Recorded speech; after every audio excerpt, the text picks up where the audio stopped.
The news out of Italy this morning, or today, is all wrapped up in a nice package for us. We have the announcement by the head of the Democratic Party saying you can't form a coalition government. We have the police in Milan raiding the Nomura offices, looking for documents about the right now it's happening. It's happening. And we have an IMF report talking about the secret role of foundations in banks like Monte dei Paschi di Siena, which is at the root of this problem. Bloomberg News in January broke the story about how Monte dei Paschi had used derivatives deals with Deutsche Bank to hide losses.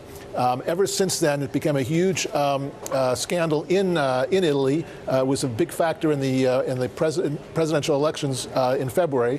It took away support from the Democratic Party, which controls the government of Siena, which controls the foundation, which controls the bank. But why is Nomura getting raided if it was Deutsche who helped hide these trades? There were at least 3 different derivatives deals. The first one that came out that we reported on was Deutsche Bank. And it subsequently became clear that another derivatives deal with Nomura had done the same thing. And there's a third deal, which the outlines of which are still being discovered, and maybe more. Is the situation confined to Monte dei Paschi, or can we draw some conclusions about Italian banking and these foundations in general from the experience of this bank? So in 1990, when most banks in Italy were owned by the government, the then Prime Minister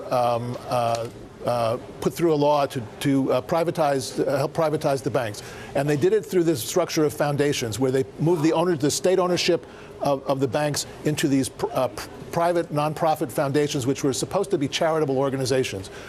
Over the years, many of them have sold off their shares in these banks to the public. But in the case of Monte dei Paschi in Siena, which is the 3rd largest bank in Italy, the foundation kept a huge stake. It was 48% a year ago. It's now down to 34%. But and that's how political control was being exercised through the. But how do these foundations still have all this control? This is Italy.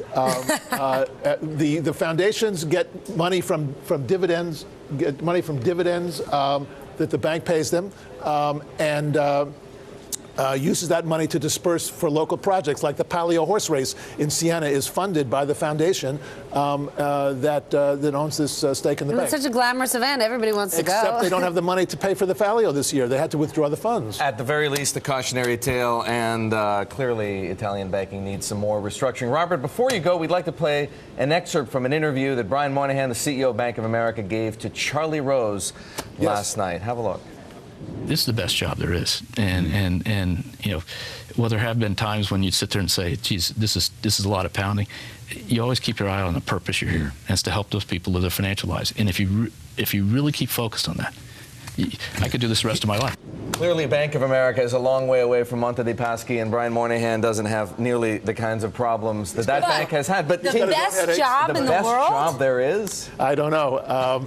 I think he's happy that he survived. He had a pretty rocky year in 2011. Things were looking a little better last year, so maybe he's feeling a little more upbeat. But when we hear bank CEOs say things like, we've heard from others, we want to do socially conscious investing. Lloyd Blankfein has said there's nothing else I'd want to do in the world.